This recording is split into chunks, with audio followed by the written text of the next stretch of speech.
Good day and welcome to the Sportwrap show. This is your host, Jesse Jackson Kauraitha, updating you on the latest on local and international news.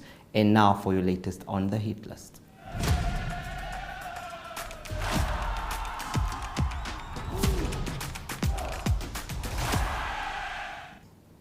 Brave Warriors coach Colin Benjamin says his decision to recall retired Brave Warriors captain and current African Stars Football Club midfielder Ronald Kashere was motivated by the player's discipline and his determination to stay fit. Kashere, who retired from the national team after the 2019 Africa Cup of Nations, was yesterday named part of the 43-man squad ahead of the country's friendly match against South Africa in September. Kashere has played over 58 times for the Brave Warriors, winning the 2015 COSAFA Cup. Sportwrap has footage, as you can see there, from the press conference, which Colin Benjamin named 43-man squad that will play against South Africa. The Namibian Karate team left over the weekend for the 2023 Cadets Junior and Senior African Karate Championships UFAK in Casablanca, Morocco. The competition is taking place from 17 to 20 August. The championships will see a total of 7 athletes take part in the kata and kumite, accompanied by the national coach of the Namibian Karate team, Stefan van der Merwe. The cadets are Simon Laboskakne and Nelau Narusses, with the juniors Roncha Portiers, Justine Scholz and Merzian Moton, and the senior athletes are Suzel Pronk, Kinu Sturman and Philip Unterwerpen. Simona Storm men's and women's teams dominated the Nedbank Windhoek Pedal Power Race Series team time trials race in Windhoek last Sunday. A total of 27 women and 40 male cyclists competed. In the women's race, the Simona Storm women's team of Anri Krugel, Benita Windich, Lelani Swart, Anek Steenkamp and Micah Botcher clocked 48 minutes 56 seconds to win the race ahead of Irene Stein, Risa Dreyer Silkebin, Marian Schoneke and Belinda van Rijn from the MBM ladies team, who clocked 50 minutes 35 seconds in second place. In an initiative to raise funds for the underprivileged students, the Namibia University of Science and Technology Alumni Association today officially launched their first ever walk-run DANAS sports initiative held at High-Tech Transfer Plaza Select. It will source funds to assist undergraduate and postgraduate students with registration fees for the 2024 academic year and is scheduled to take place on 30 September. The president of Alumni Association, Shoki Kanjimi, gives the keynote address and officially launched the fundraising initiative. Here is the video. Of the Walk, Run, DANAS initiative. She will assist the association in promoting and marketing this event. Her involvement in this project will significantly amplify our efforts in making a tangible difference in the lives of those students aspiring to pursue higher education at NAS but face financial constraints. We are indeed grateful to have her on board. So really we thought of getting someone to really also, amplify the whole message and the activity that we are planning to have. So she is a sports science graduate, and we thought, since she's also a good national athlete, it will be good for us to also have someone of that caliber on board. Let me take this opportunity to invite potential sponsors and corporates to join us in this journey and support us either in kind or contribute towards the NAS Alumni Social Wealth Fund. We thank our potential sponsors in advance already, because we are in talks with some of them. We are in talks with some of them for really showing interest in supporting us in this quest as we lend a helping hand to the unprivileged prospective students. Director of Ceremonies, ladies and gentlemen, allow me to invite the residents of the great city of Windhoek and the general public in particular to participate in the Walk, Run, DANAS initiative, which is scheduled to take place on the 30th of September 2023.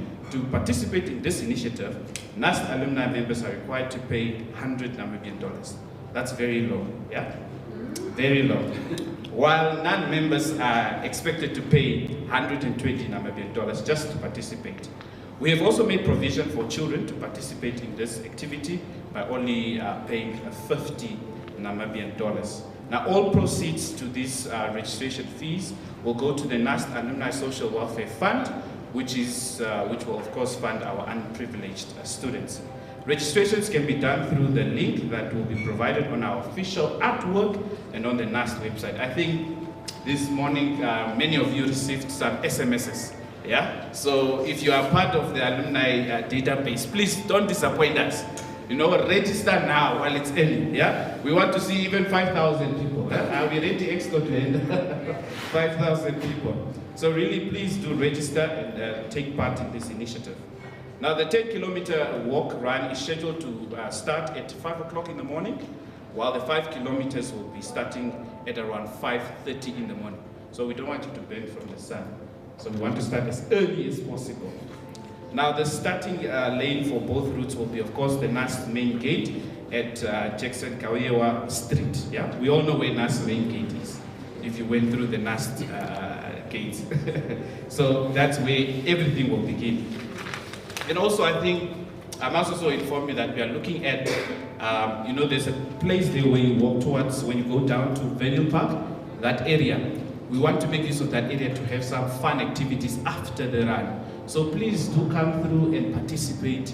We will really appreciate your support because it's a fundraising initiative and I want you to empty your pockets when you go home. Yeah? Are we together? To this end, let me thank the sponsors, stakeholders, and the organizing committee for their support and efforts.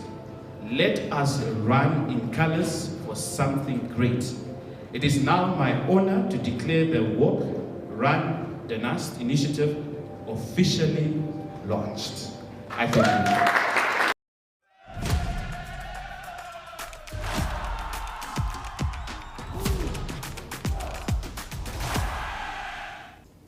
It is indeed a great initiative from the university. We will now go for a break, and after that it is the Spotlight. Stay tuned.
On the Spotlight, we have our veteran journalist Andrew Pullman holding an interview with Frankie Bombosh. He is here to speak about some of the latest from his team on the Nedbank City Dash. Enjoy.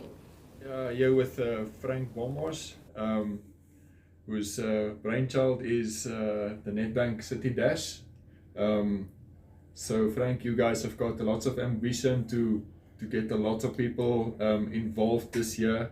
On the 10th of September, just take us through some of your ideas. Okay, so the initiative came in 2018, where I wanted to create a fitness drive for people to run and walk the city, and had this idea of creating a sports event in the CBD, which a lot of cities are doing. If we look at Melbourne, who's hosting, one of the examples is that they are hosting a lot of international events, and to relive the CBD. And we've got a fantastic venue of a flat course on Independence Avenue. And so I closed down Independence Avenue together with the City of Windhoek and City Police that assisted us there. And we laid out a course of 10 kilometers and have a super event for a mass participation together with an elite race over 10 kilometers. Okay, so one of the aspects of the race is prize money, and especially then, let's talk about the elite guys first. So the elite event is aimed to produce more middle distance runners who have to run fast.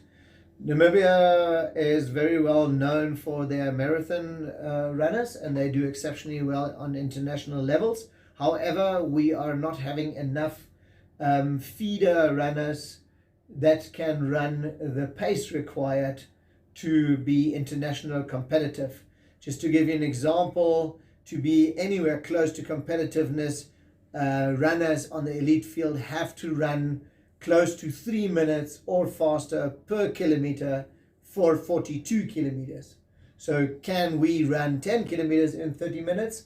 That's the aim, and to have more runners to be able to do that. For that, we then start somewhere in under 18, where under 18 juniors can run a 10K and then showcase their talent and their speed in the elite category, and therefore we have put quite a lot of prize money into that.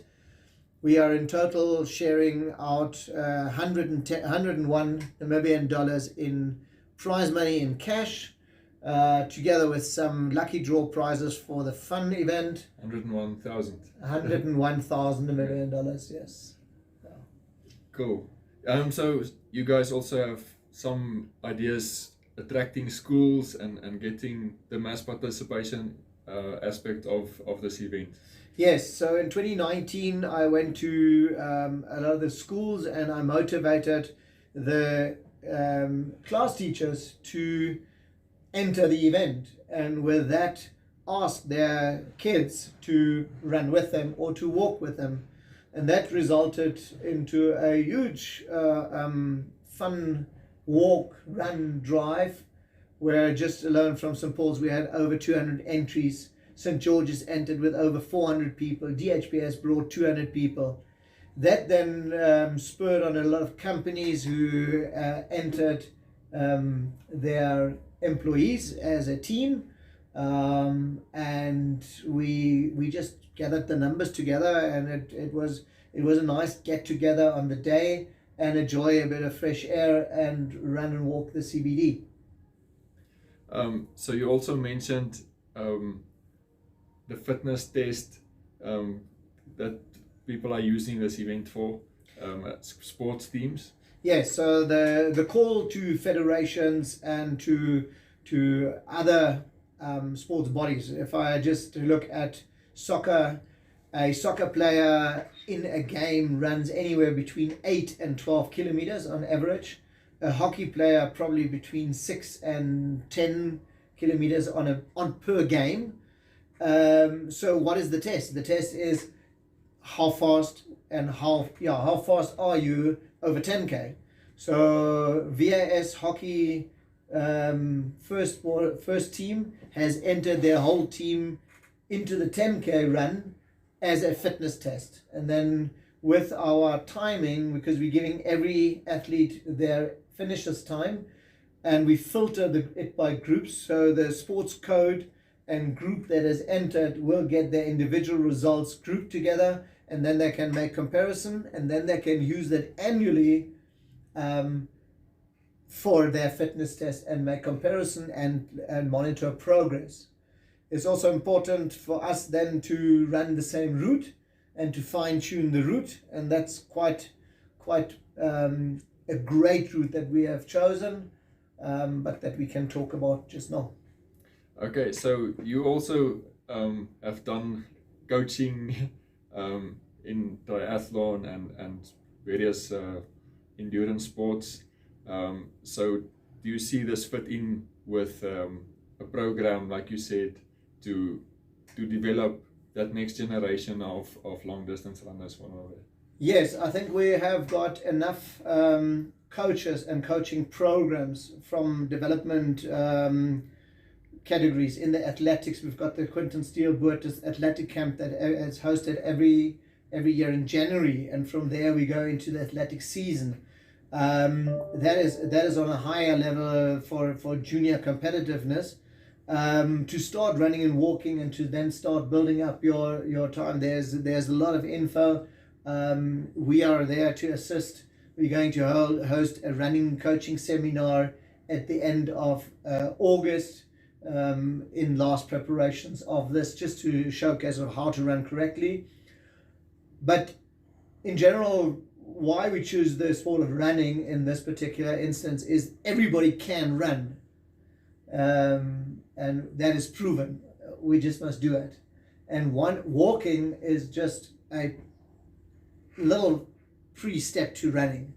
So if you can start walking and you're walking the 5Ks, next time you start running the 5Ks and you progress from there. So it's a good health and fitness drive. This is what we want with the success of hopefully the success and the participation of our community.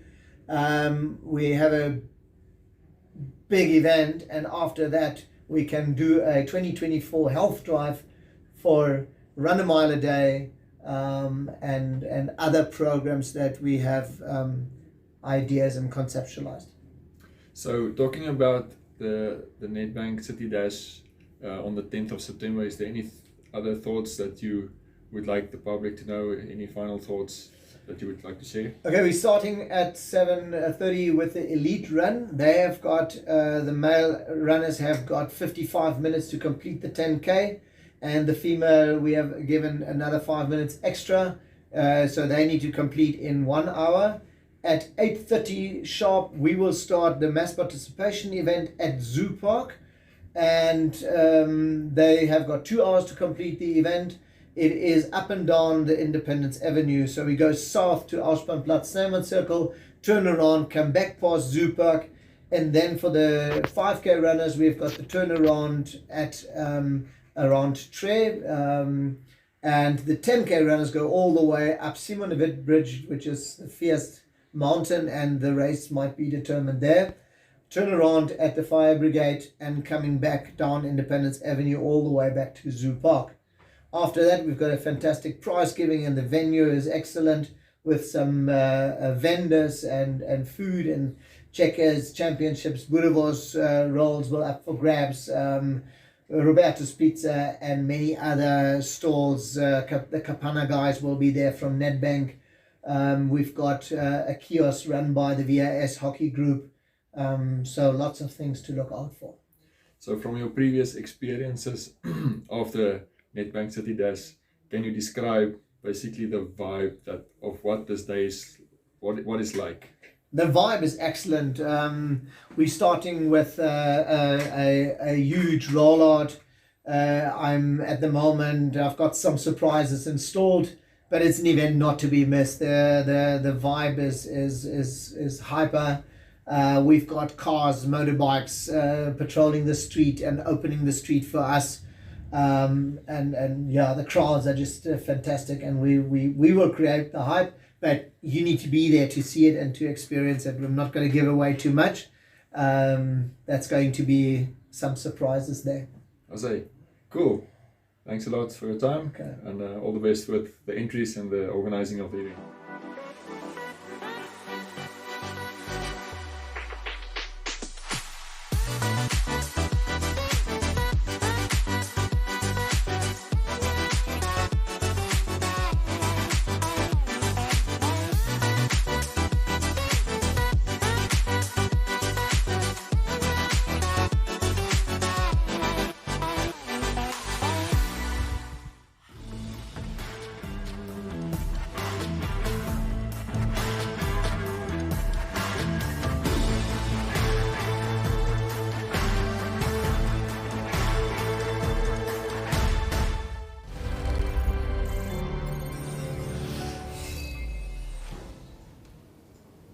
Lejol is up next after the break.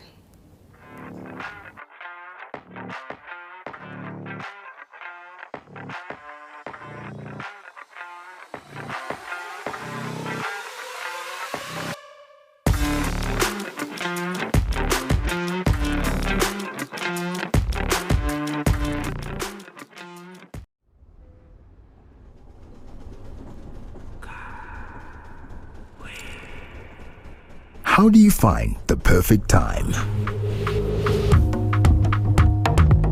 Is it in what we create? Or is perfection a form of art? Can we taste the perfect time? Move to it. Feel it. Or is it best enjoyed together? The perfect time is out there.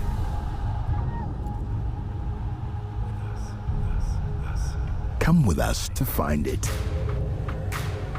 Vintage Draft. Perfect time. Perfect beer. Host Tonga crossed for 6 tries in a 36-12 romp over Canada on Tuesday to claim a second straight win over the Canucks in tune-ups for the Rugby World Cup. We'll be up next after the break. Save your budget one bargain at a time with WB. Get 900-gram Hugo's Jam for $29.99. 2 kg Rice King Rice for $32.99. 1 kg Mama's Washing Powder for $26.99. 10 Soft and Gentle Toilet Rolls for $34.99. Plus, our budget combo for just $389.99. See all our super savings online at www.woermanbrock.com. We care. This month on DSTV Compact Plus. What you hear is excitement. Relive the magic of Aretha Franklin as the Queen of Soul delivers a mesmerizing performance in Paris.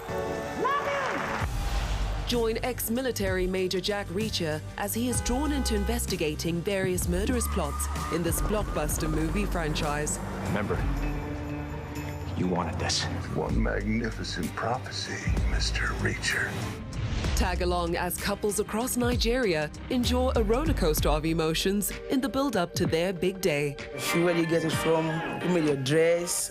I think with that, I'm good. And take your seat at the National Athletics Centre in Budapest as the world's best compete for gold at the World's Championships. Oh my word, it was really tight the line.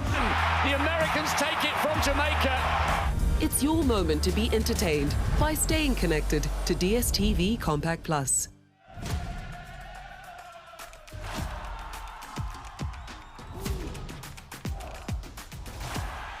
Good day everyone, time for international sports news and starting off with soccer news and the last game in week 1 of the English Premier League was concluded. It was a big game. It was Manchester United that hosted Wolverhampton at Old Trafford and a winning start for Erik ten Hag.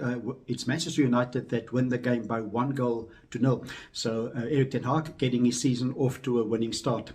There was late controversy in the game. It was close to the end of the game. There was not a penalty awarded to Wolverhampton. It was the goalkeeper of Manchester United, Andre Onana. He crashed into a Wolverhampton player and he failed to make contact with the ball. No penalty was awarded, and after the game it was the head of referees of English Premier League, it was John Moss, that apologised to Wolverhampton and said to Coach Gary O'Neill that it was indeed a penalty. But also no guarantee that Wolverhampton would have converted the penalty, of course, to make it 1-0 or 1-1, but there was a good chance for that. But in the end, the results stand. It is Manchester United 1, Wolverhampton 0. On to some tennis news. It is the Cincinnati Open that started. It's the last tournament before the US Open starts at the end of the month. And interesting news, a very exciting news in the women's draw. It was Venus Williams. She's 43 years old and she won her first round game. And she won it in quite some impressive form. She beat a player that is number 16 in the world currently. That is Veronika Kedemetova of Russia. So it is Venus Williams. She beat her by 6-4 and 7-5 to advance to the second round. Venus Williams currently number 533 in the world rankings, and Kudermetova is number 16 in the world.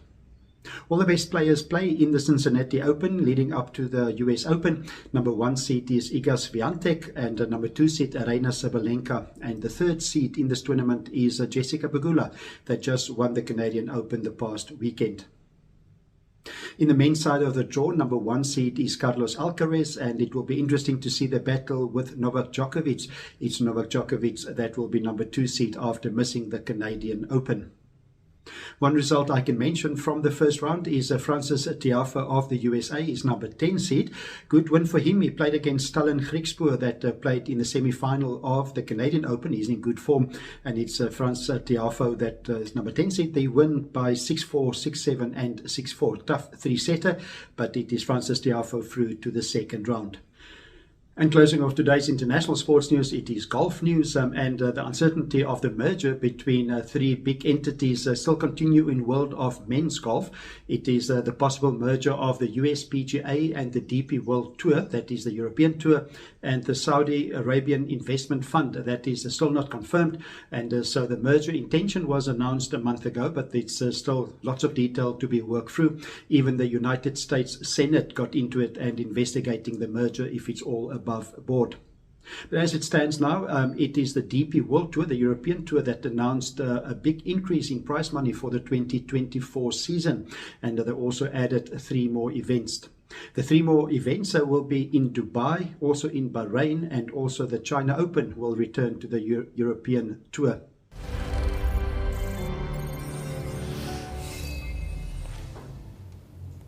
Thank you so much, Ari, for the update. This brings us to the end of today's show. Catch us tomorrow again at the same time and place. Goodbye.